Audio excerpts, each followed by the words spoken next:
Je m'appelle Jennifer Davis. J'ai 38 ans.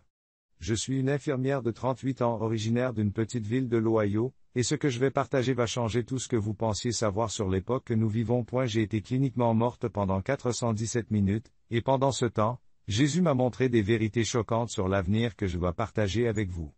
Mais avant de commencer, laissez-moi vous présenter, je m'appelle Jennifer Davis, une infirmière de 38 ans originaire d'une petite ville de l'Ohio. Je m'apprête à vous raconter une histoire qui va bouleverser tout ce que vous pensiez savoir sur l'époque dans laquelle nous vivons. J'ai été cliniquement morte pendant 417 minutes, et pendant ce temps, Jésus m'a montré des vérités choquantes sur l'avenir. Je dois partager ces vérités avec vous. Mais avant de commencer, dites-moi d'où vous écoutez. Cela nous permettra de nous sentir plus proches, même si nous sommes physiquement éloignés l'un de l'autre. N'oubliez pas non plus d'aimer et de commenter ce que vous avez pensé de ce nouveau témoignage d'expérience de mort imminente. Nous devons avoir une discussion franche et ouverte afin que nous puissions apprendre les uns des autres sur cette chaîne. Vous avez aimé écouter? C'est arrivé. Le 12 août 2022, je travaillais aux soins intensifs et je m'occupais d'un patient COVID-19 gravement malade, lorsque j'ai soudain ressenti une douleur aiguë dans la poitrine. Je l'ai d'abord ignorée, mais en quelques secondes, j'ai compris que quelque chose n'allait pas du tout. La douleur est devenue écrasante et je pouvais à peine respirer. La dernière chose dont je me souvienne, c'est mon. Le 12 août 2022, je travaillais aux soins intensifs lorsque j'ai soudain ressenti une vive douleur dans la poitrine. Je l'ai d'abord ignorée, mais quelques secondes plus tard, j'ai su que quelque chose n'allait pas. La douleur est devenue écrasante et je pouvais à peine respirer. Ma collègue s'est précipitée vers moi alors que je m'effondrais près du poste des infirmières. Je suis resté en état de mort clinique pendant 17 minutes avant que l'on ne parvienne à me réanimer. Au moment où mon cœur s'est arrêté, je me suis senti flotter au-dessus de mon corps. Je voyais l'équipe médicale travailler frénétiquement pour me sauver. Mes collègues et amis pratiquaient la réanimation cardio-pulmonaire. Je courais vers le poste des infirmières lorsque mon collègue s'est effondré à proximité. Je suis resté cliniquement morte pendant 17 minutes avant qu'ils ne parviennent à me réanimer. Au moment où mon cœur s'est arrêté, je me suis senti flotter au-dessus de mon corps. Je voyais l'équipe médicale travailler frénétiquement pour me sauver. Mes collègues et amis pratiquaient la réanimation cardio-pulmonaire et administraient des médicaments à l'aide du défibrillateur. Je n'ai ressenti aucune peur, aucune douleur, seulement un profond sentiment de paix. Puis, tout a changé. La scène de l'hôpital s'est estompée et j'ai été attiré par une lumière incroyable. Cette lumière n'était pas dure ou aveuglante. Elle était chaude et vivante, remplie d'un amour si profond que j'étais confiante et en contrôle lorsque j'ai administré les médicaments à l'aide du défibrillateur. Je n'ai ressenti aucune peur, aucune douleur, seulement un profond sentiment de paix. Puis tout a changé. La scène de l'hôpital s'est estompée et j'ai été attiré par une lumière incroyable. Cette lumière n'était pas dure ou aveuglante. Elle était chaude et vivante, remplie d'un amour si profond qu'il défie toute description. Lorsque j'ai émergé de ce tunnel de lumière, je me suis retrouvé dans un royaume qu'aucun mot terrestre ne peut décrire. Les couleurs étaient plus vives que tout ce qui existe sur Terre, et l'air même semblait scintiller de vie et de raison d'être. Mais ce qui s'est passé ensuite est la raison pour laquelle je dois partager ce témoignage. Jésus est apparu devant moi. J'ai pénétré dans un monde différent de tout ce que j'avais jamais vu. Les couleurs ne ressemblaient à rien sur Terre, et l'air lui-même semblait scintiller de vie et de raison d'être. Puis Jésus est apparu devant moi. Sa présence était différente de tout ce que j'aurais pu imaginer. Ce n'était pas le Jésus des images de l'école du dimanche ou des peintures de l'église. Son apparence était à la fois magnifique et humble, puissante et accessible. Ses yeux contenaient des profondeurs de sagesse et d'amour qui semblaient transpercer mon âme. Lorsqu'il parlait, sa voix résonnait avec une autorité et une compassion qui faisaient réagir chaque cellule de mon être. Ce que je vais te montrer doit être partagé. Le temps est compté et mon peuple doit être préparé à ce qui arrive. Il m'a tendu la main et, au moment où je l'ai prise, la scène autour de nous s'est transformée. Nous nous trouvions soudain dans ce qui ressemblait à un vaste amphithéâtre de lumière. Au lieu de sièges, il y avait des couches de nuages qui brillaient de l'intérieur. Devant nous, des scènes se déroulaient comme des tableaux vivants, tous plus détaillés et plus vivants les uns que les autres. Jésus a dit, « Ce que vous allez voir, ce sont les événements qui se dérouleront dans les jours à venir. » Beaucoup de mes concitoyens ne sont pas préparés à la tromperie qui s'annonce. La première vision qu'il m'a montrée était celle de notre monde, mais quelque chose avait fondamentalement changé. J'ai vu une série de crises mondiales qui ont poussé les gens à chercher désespérément des solutions, effondrement économique, catastrophes environnementales et bouleversements sociaux. Il a créé une tempête parfaite qui a ouvert la voie à ce qui a suivi. Un nouveau système mondial a été mis en place, promettant la paix, la sécurité et la prospérité pour tous. Jésus a dit que l'ennemi n'agit pas par un mal évident, mais par une tromperie subtile. Il propose des solutions qui semblent bonnes et nécessaires, mais qui conduisent à l'esclavage spirituel. J'ai observé le déploiement progressif de ce nouveau système, chaque étape semblant logique et bénéfique. Il a commencé par un revenu de base universel, promettant de mettre fin à la pauvreté. Ensuite, un système de santé mondial unifié a été mis en place, promettant des soins médicaux pour tous. La monnaie numérique a remplacé l'argent traditionnel, présenté comme un moyen de mettre fin à la corruption. Assurer une distribution équitable des ressources. Chaque étape était présentée comme un progrès, comme la solution aux problèmes de l'humanité. Mais Jésus m'a ensuite montré la réalité plus sombre qui se cachait derrière ces changements apparemment bénéfiques. Ceux qui remettaient en question le système ou refusaient d'y participer commençaient à subir des restrictions de plus en plus importantes. Au début, c'était subtil. Des difficultés d'accès à certains services. Une légère pression sociale. Des discussions inquiètes de la part des amis et de la famille. Mais elles sont devenues progressivement plus sévères. Ce que vous voyez, a expliqué Jésus, c'est la préparation de la marque. Beaucoup l'accepteront volontiers, croyant qu'il s'agit d'un symbole de progrès. L'unité est plus qu'un choix, c'est une décision spirituelle irréversible. Il m'a montré des scènes qui m'ont brisé le cœur, des familles déchirées par cette décision. J'ai vu un père pleurer tandis que ses enfants adultes prenaient la marque, croyant faire le bon choix pour l'avenir de leurs enfants. J'ai vu des couples âgés séparés parce que l'un avait choisi de l'accepter tandis que l'autre le refusait. La douleur de ces scènes aurait pu être évitée. La marque ne sera pas présentée comme un choix religieux. Elle apparaîtra comme une nécessité pratique, une solution simple à des problèmes complexes. Beaucoup de mes concitoyens seront tentés de rationaliser. Ils l'ont accepté en se persuadant qu'il s'agit d'une simple avancée technologique, mais l'accepter sera un rejet définitif de ma seigneurie au profit du système mondial. Il m'a ensuite montré quelque chose qui m'a rempli d'admiration et d'espoir, comment son peuple fidèle survivrait sans accepter la marque. C'est ce qu'il a souligné, je dois partager avec les autres. Soyez attentifs. Jésus m'a dit que ce que je vous montrerai ensuite sera crucial pour ceux qui choisiront de rester fidèles. Les scènes que Jésus m'a montrées ensuite étaient à la fois stimulantes et profondément encourageantes. J'ai vu ceux qui refusaient la marque faire face à des circonstances de plus en plus difficiles. Ils ne pouvaient pas acheter de nourriture dans les magasins ordinaires, ni accéder à leur compte bancaire, ni occuper un emploi dans la plupart des endroits. Mais ce qui m'a étonné, c'est de voir comment Dieu a pourvu à leurs besoins de manière extraordinaire. Regardez bien. Jésus a dit, c'est ainsi que je prendrai soin de mon peuple dans les moments les plus sombres. J'ai vu des communautés de croyants qui avaient choisi de lui faire confiance plutôt qu'au système. Ils vivaient simplement mais avaient tout ce dont ils avaient besoin. Ce qui s'est passé dans ces communautés est tout simplement miraculeux. J'ai vu la nourriture se multiplier dans les garde-manger et des produits simples comme le pain, le riz et les légumes qui ne semblaient jamais manquer, quel que soit le nombre de personnes. Il était clair que les gens avaient besoin d'être nourris. J'ai vu des puits apporter de l'eau propre lorsque toutes les autres sources étaient coupées. Les malades étaient guéris par la prière seule, car les soins médicaux modernes étaient devenus inaccessibles à ceux qui n'avaient pas la marque. Ma provision sera surnaturelle. Jésus a expliqué que, tout comme il a nourri les Israélites dans le désert pendant 40 ans, il pourvoirait aux besoins de ceux qui lui font confiance pendant ces temps. Cependant, ils doivent apprendre à lui faire entièrement confiance, et non partiellement. Il m'a montré comment ces communautés fonctionnaient, et cela ne ressemblait en rien à ce que j'avais vu dans nos églises modernes. Les gens partageaient tout ce qu'ils avaient, prenant soin les uns des autres. Sans hésitation, ils partageaient les besoins des autres. Il n'y avait pas de sentiment de propriété ou d'accumulation. Tout était considéré comme un don de Dieu à partager librement. L'unité et l'amour dont j'ai été témoin étaient à couper le souffle. Telle est la véritable Église, a dit Jésus. Il faisait allusion à ces communautés, non pas à des bâtiments ou à des programmes, mais à des personnes unies dans l'amour et la foi, se soutenant les unes les autres dans les moments les plus sombres.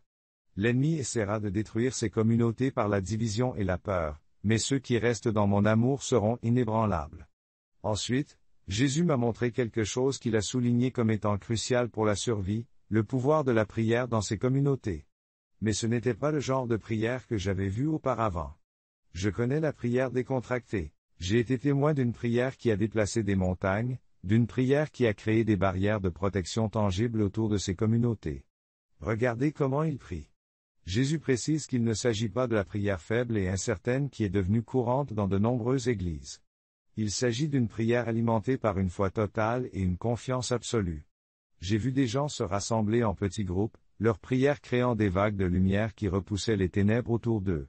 Lorsque les forces gouvernementales sont venues à la recherche de ces communautés, leurs prières les ont littéralement rendues invisibles. Lorsque les réserves de nourriture se sont épuisées, leurs prières de foi ont donné lieu à des miracles, leurs prières de foi se sont traduites par un approvisionnement miraculeux, de la nourriture est apparue dans les salles de sto, des poissons ont rempli des filets vides et les jardins ont produit des récoltes bien au-delà des possibilités naturelles. La prière ne sera pas un simple exercice religieux, mais une bouée de sauvetage. Jésus a souligné que mon peuple recevra la sagesse, les conseils et la force d'endurer lorsqu'il priera avec autorité, en comprenant qui il est en moi et le pouvoir que je lui ai donné. Il m'a ensuite montré quelque chose qui m'a profondément troublé, la montée de la tromperie au sein des institutions religieuses. J'ai vu des chefs religieux respectés commencer à faire des compromis, à tordre les Écritures pour justifier. Il est essentiel de comprendre que le respect de la marque est un piège tendu à ceux qui ne se doutent de rien. Ceux en qui ils ont confiance en égareront plus d'un. Comme Jésus l'a dit, chaque personne doit connaître ma parole pour elle-même et être guidée par mon esprit. La tromperie sera si subtile que seuls ceux qui me connaissent vraiment la reconnaîtront. J'ai vu comment cette tromperie fonctionnait. Elle a commencé par de petits compromis, des adaptations apparemment logiques à l'évolution des temps. Les chefs religieux ont commencé à enseigner que prendre la marque était une question de choix personnel plutôt qu'une question de signification spirituelle. Ils citaient Romains 14 à propos des questions litigieuses et affirmaient que Dieu regardait le cœur, et non les marques extérieures. Certains ont même enseigné que l'acceptation de la marque était une stratégie délibérée pour maintenir l'influence chrétienne dans la société et continuer à aider les autres. L'ennemi sait que les attaques directes contre la foi la renforcent souvent. Jésus a expliqué qu'il agit par une tromperie subtile, faisant passer le mal pour le bien et le bien pour le mal. C'est pourquoi le discernement est crucial. Jésus m'a ensuite montré la montée de ce qu'il a appelé la grande déception, une époque où une fausse paix serait célébrée dans le monde entier. J'ai vu les dirigeants des nations se réunir, déclarant une nouvelle ère d'unité et de prospérité. L'acceptation de la marque était une stratégie délibérée pour maintenir l'influence chrétienne dans la société et continuer à aider les autres. L'ennemi sait que les attaques directes contre la foi la renforcent souvent. Jésus a expliqué qu'il agit par une tromperie subtile, faisant passer le mal pour le bien et le bien pour le mal. C'est pourquoi le discernement est crucial. Jésus m'a ensuite montré la montée de ce qu'il a appelé la grande déception, une époque où une fausse paix serait célébrée dans le monde entier. J'ai vu les dirigeants des nations se réunir, déclarant une nouvelle ère d'unité et de prospérité. Partout, les gens se réjouissaient, croyant que l'humanité avait enfin atteint la paix mondiale. Cette paix est une contrefaçon. Jésus a prévenu qu'elle était destinée à attirer mon peuple dans la complaisance et à l'éloigner de la vérité. Beaucoup l'embrasseront, croyant qu'elle est la réponse à leurs prières, mais c'est un piège. J'ai vu des rassemblements massifs où l'on célébrait cette nouvelle harmonie mondiale. Les dirigeants ont promis la fin des guerres, de la pauvreté et de la souffrance. De nouvelles technologies ont été introduites pour garantir l'égalité universelle. L'excitation était palpable, et même de nombreux croyants convaincus s'y sont laissés prendre. Les élus peuvent être trompés. Jésus a dit qu'ils s'appuient sur leur propre compréhension plutôt que sur son esprit. Il m'a ensuite montré ceux qui refusent de se laisser influencer par cette fausse paix. J'ai vu de petits groupes de croyants se réunir en secret, priant avec ferveur pour le discernement et la force. Bien qu'ils aient été ridiculisés et ostracisés, leur foi n'a jamais faibli. Ces fidèles s'accrochaient aux Écritures et aux conseils du Saint-Esprit, refusant tout compromis, même lorsque le monde se retournait contre eux. Jésus a ensuite révélé quelque chose de crucial à propos du simulacre lui-même. Il l'a dit clairement, la marque n'est pas seulement un outil physique ou économique, c'est un piège spirituel, un choix final qui scelle le destin des gens. Ils la présenteront comme la solution à tous les problèmes. Jésus a expliqué qu'elle offre la sécurité, la commodité et l'acceptation. Beaucoup la prennent sans en comprendre la signification spirituelle, mais une fois qu'elle est prise, on ne peut plus la défaire. J'ai regardé les gens faire la queue pour recevoir la marque. Il m'a montré que la marque n'est pas seulement un outil physique ou économique, mais un piège spirituel, un choix final qui scelle le destin des gens. Jésus a expliqué que la marque offrira la sécurité, la commodité et l'acceptation. Beaucoup la prendront sans en comprendre la signification spirituelle, mais une fois prise, elle ne peut être annulée. J'ai regardé les gens faire la queue pour recevoir la marque. Beaucoup étaient des parents désespérés qui voulaient nourrir leurs enfants, des personnes âgées qui avaient besoin de soins médicaux et des jeunes qui cherchaient à poursuivre leurs études. La pression pour l'accepter était énorme. Le choix ne sera pas facile. Jésus a dit que beaucoup justifieront le fait de le prendre comme nécessaire pour survivre ou pour aider les autres, mais que ceux qui me font confiance verront que je leur fournis tout ce dont ils ont besoin. Il m'a ensuite montré des moyens spécifiques pour que son peuple puisse survivre sans la marque. J'ai vu des réseaux souterrains se développer, semblables au chemin de fer clandestin, aidant les croyants à trouver des communautés sûres. Les gens ont appris à vivre de la terre, développant des compétences dont ils n'auraient jamais pensé avoir besoin. Plus important encore, j'ai vu des gens l'éducation est une bataille, et la pression pour l'accepter est immense. Le choix ne sera pas facile. Jésus a dit que beaucoup justifieront le fait de l'accepter parce que c'est nécessaire pour survivre ou pour aider les autres, mais ceux qui me font confiance verront que je leur fournis tout ce dont ils ont besoin. Il m'a ensuite montré des moyens spécifiques pour que son peuple puisse survivre sans la marque. J'ai vu des réseaux souterrains se développer, semblables au chemin de fer clandestin, aidant les croyants à trouver des communautés sûres. Les gens ont appris à vivre de la terre, développant des compétences dont ils n'auraient jamais pensé avoir besoin. Plus important encore, j'ai vu des gens développer une foi et une confiance en Dieu profonde qui les ont transformés de l'intérieur. La plus grande préparation, a souligné Jésus, n'est pas physique mais spirituelle. Ceux qui apprennent à me faire entièrement confiance trouveront une force qu'ils ne soupçonnaient pas. Jésus m'a ensuite montré une vision qui, selon lui, était cruciale pour comprendre le combat spirituel à venir. J'ai vu des croyants engagés dans une bataille qui n'était pas physique mais spirituelle. Ils étaient à genoux et leurs prières créaient des vagues de lumière visibles qui repoussaient les ténèbres tangibles. Voici comment. La véritable bataille sera menée par la prière et une foi inébranlable, et non par des armes physiques. Mon peuple doit comprendre l'autorité qu'il a en moi. J'ai vu ces guerriers de la prière intercéder avec une intensité que je n'avais jamais vue auparavant. Leurs prières n'étaient pas de simples mots, mais de puissantes déclarations qui changeaient les choses dans le domaine spirituel. Lorsqu'ils priaient, je pouvais voir des barrières protectrices se former autour de leur communauté, des barrières que les forces des ténèbres ne pouvaient pas pénétrer. La prière, a souligné Jésus, sera l'heure. Jésus l'a dit clairement, la prière est notre arme la plus puissante. Par la prière, nous recevrons la sagesse, la protection et la provision. Mais nous devons apprendre à prier avec autorité, avant que les temps sombres n'arrivent. Il m'a montré comment les différents types de prières servent des objectifs différents. J'ai vu des croyants prier pour des provisions et de la nourriture, qui se multipliaient dans leurs entrepôts. D'autres ont prié pour être protégés, et leurs communautés sont devenues invisibles pour ceux qui les chassaient. Certains ont prié pour la guérison, et les malades ont été rétablis sans intervention médicale. Jésus a dit que nos prières sont spécifiques et fondées sur la foi. La prière est l'arme la plus puissante. Grâce à elle, les croyants recevront la sagesse, la protection et la provision. Cependant, ils doivent apprendre à prier avec autorité dès maintenant, avant que les temps sombres n'arrivent. Jésus m'a montré que les différents types de prières servent des objectifs différents.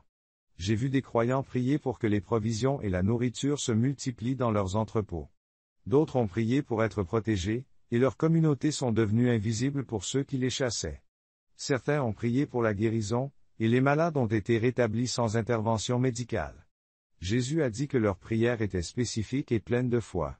Ils prient avec la confiance de savoir qui ils sont en moi et l'autorité que je leur ai donnée. Puis il m'a montré quelque chose qui donne à réfléchir, l'ennemi essaiera d'affaiblir ces guerriers de la prière par le découragement et le doute. J'ai vu des gens se lasser, se demander si leur prière faisait une différence. Certains étaient tentés d'abandonner lorsqu'ils ne recevaient pas de réponse. J'ai vu des gens se lasser, se demandant si leur prière faisait une différence. J'ai vu que certains étaient tentés d'abandonner lorsque les réponses ne venaient pas immédiatement. L'ennemi connaît la puissance de la prière, et Jésus a expliqué que c'est la raison pour laquelle il travaille si dur pour la décourager. Mon peuple doit persister dans la prière, même s'il ne voit pas de résultat immédiat. Ensuite, Jésus m'a montré des scènes de provisions miraculeuses qui m'ont laissé pantois. J'ai vu de petites communautés de croyants qui semblaient avoir très peu, mais qui n'ont jamais manqué de quoi. L'ennemi connaît la puissance de la prière, c'est pourquoi les résultats ne sont pas immédiats. Jésus a expliqué que c'est pour cela qu'il travaille si dur pour la décourager. Mon peuple doit persister dans la prière, même s'il ne voit pas de résultats immédiats. Il m'a ensuite montré des scènes de provisions miraculeuses qui m'ont laissé pantois. J'ai vu de petites communautés de croyants qui semblaient avoir très peu, mais qui ne manquaient jamais de ce dont ils avaient vraiment besoin. Lorsque la nourriture venait à manquer, quelqu'un arrivait toujours avec des provisions, ou la nourriture se multipliait mystérieusement lorsqu'il en avait besoin.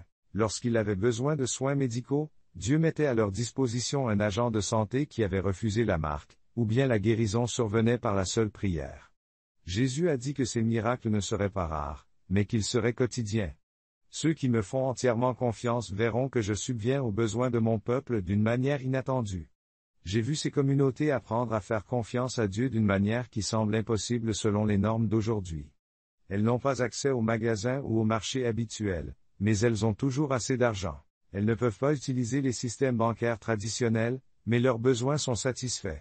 Mon peuple doit apprendre ce niveau de confiance.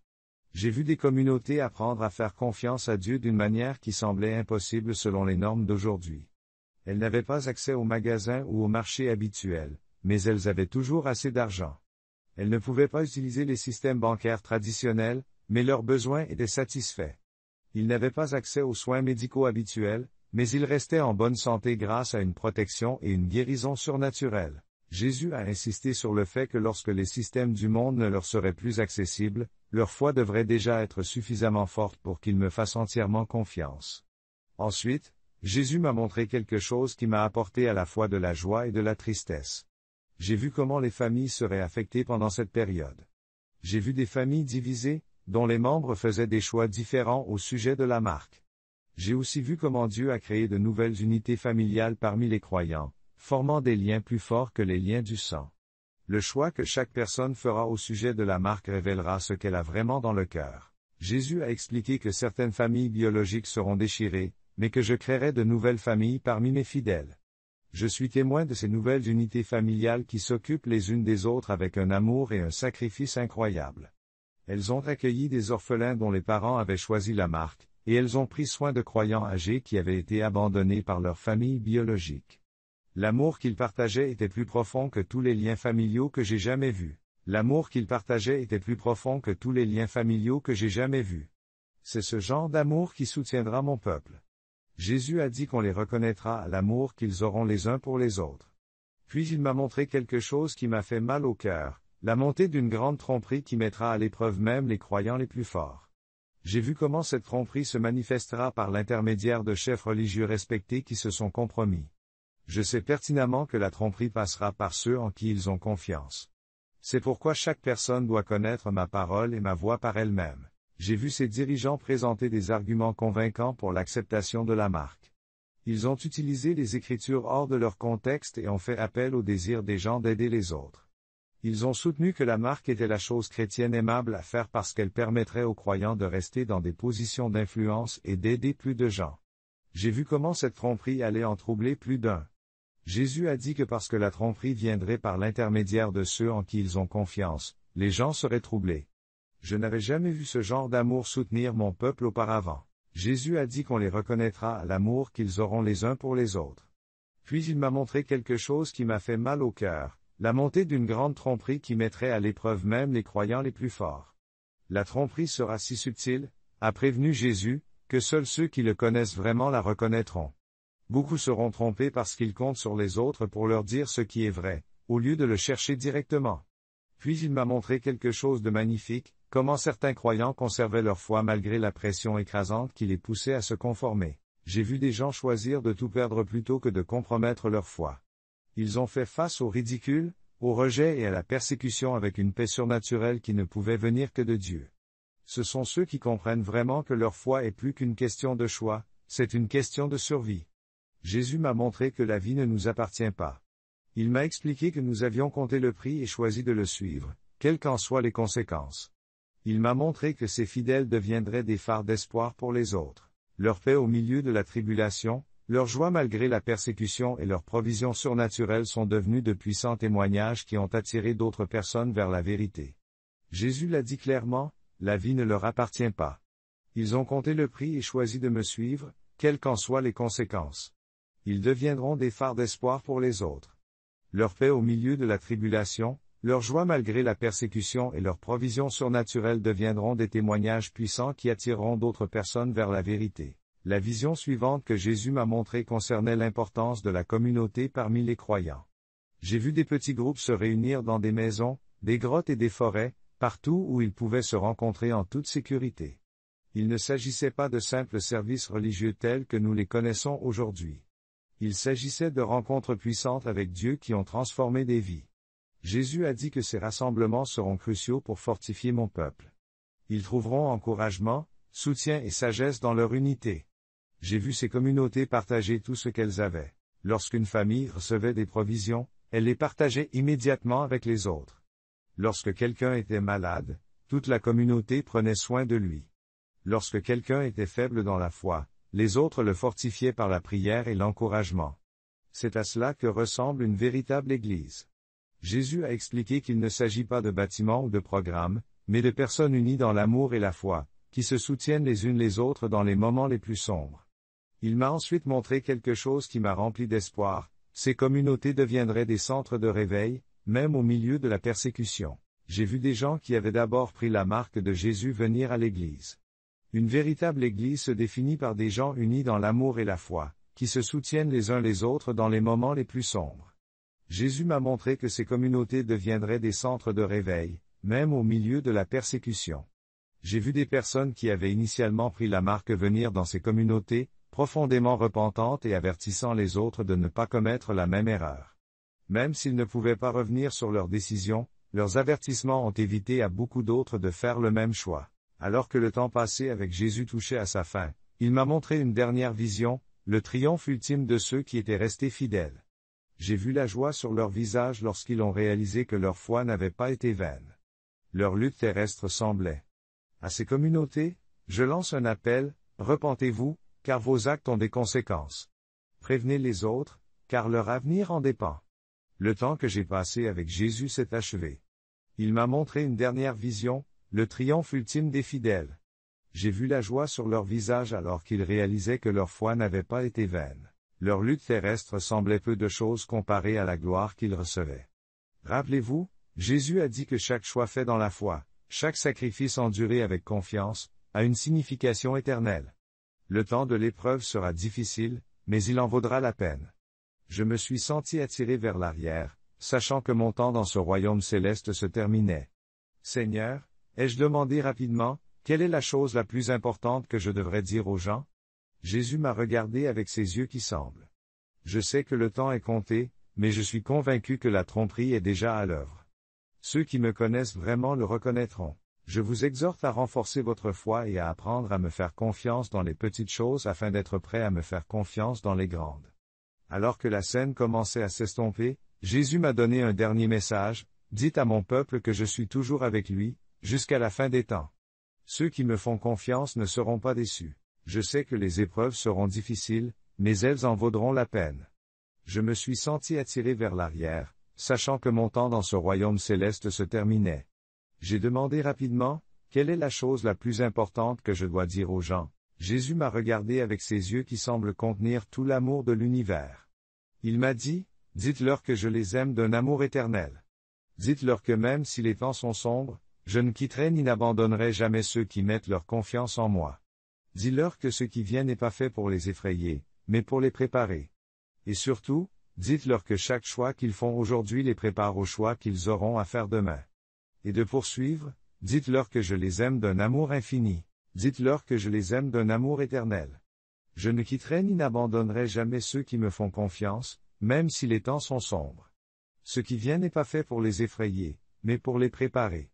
Chaque choix qu'ils font aujourd'hui les prépare au choix qu'ils auront à faire demain.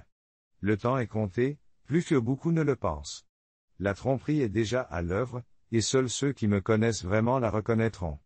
Ils doivent renforcer leur foi maintenant et apprendre à me faire confiance dans les petites choses afin d'être prêts à me faire confiance dans les grandes. Alors que la scène commençait à s'estomper, Jésus m'a donné un dernier message, dites à mon peuple que je suis toujours avec lui, jusqu'à la fin des temps. Ceux qui se confient en moi ne seront pas perdus. La tromperie est déjà à l'œuvre. Ceux qui me connaissent vraiment. Ils reconnaîtront la tromperie. Ils doivent renforcer leur foi dès maintenant. Ils doivent apprendre à me faire confiance dans les petites choses. Ils seront alors prêts à me faire confiance dans les grandes choses. Alors que la scène commençait à s'estomper, Jésus m'a donné un dernier message: dites à mon peuple que je suis toujours avec lui, jusqu'à la fin des temps. Ceux qui me font confiance ne seront pas déçus. Le temps de l'épreuve révélera qui me connaît vraiment et qui ne connaît que moi. L'instant d'après, j'étais de retour dans mon corps à l'unité de soins intensifs. Je haletais tandis que mon cœur recommençait à battre. L'équipe médicale était stupéfaite. Ils étaient stupéfaits non seulement que j'ai survécu, mais aussi que je n'ai pas subi de lésions cérébrales dues à la longue période sans oxygène. Ils ont parlé de miracle médical, mais je savais que c'était bien plus que cela. C'était un rendez-vous divin. Depuis mon expérience, j'ai tout documenté méticuleusement. Jésus m'a montré des visions très nettes qui sont encore claires dans mon esprit aujourd'hui. Je partage ce témoignage non pas pour effrayer qui que ce soit, mais pour vous préparer et vous encourager. Les temps à venir seront difficiles, mais la provision de Dieu pour ses fidèles sera plus que suffisante. Si vous regardez ceci, comprenez que c'est maintenant qu'il faut se préparer. Je partage ce témoignage pour vous préparer et vous encourager. Les temps à venir seront difficiles, mais la provision de Dieu pour ses fidèles sera plus que suffisante. Si vous regardez ceci, comprenez que c'est maintenant qu'il faut se préparer. Il ne s'agit pas de faire des réserves ou de construire des bunkers. Il s'agit de renforcer votre foi et d'apprendre à faire entièrement confiance à Dieu. Ceux qui ont déjà appris à faire confiance à Dieu dans tous les domaines de leur vie auront plus de facilité à choisir la marque. Voici mon témoignage. Chaque mot est vrai, tel que je l'ai vécu pendant ces 17 minutes où j'étais en état de mort clinique. Je le partage en obéissance à ce que Jésus m'a ordonné de faire, en priant pour que cela soit possible. Ce n'est qu'en renforçant votre foi et en apprenant à faire entièrement confiance à Dieu que vous ferez le bon choix en ce qui concerne la marque. Ceux qui ont déjà appris à faire confiance à Dieu dans tous les domaines de leur vie trouveront cela plus facile. Ceci est mon témoignage, et je sais qu'il est vrai parce que je l'ai vécu pendant ces 17 minutes où j'étais cliniquement mort. Je le partage en obéissance au commandement de Jésus de prier pour qu'il aide à préparer son peuple à ce qu'il attend. Rappelez-vous que l'accent doit être mis sur la foi et non sur la peur. Jésus m'a montré que sa provision et sa protection pour ses fidèles seront surnaturelles et complètes. Ceux qui apprennent à lui faire pleinement confiance expérimenteront sa paix et sa provision, même au milieu des plus grands défis qu'ils aient jamais affrontés. Que Dieu vous donne la sagesse et le courage de préparer votre cœur à ce qui vous attend.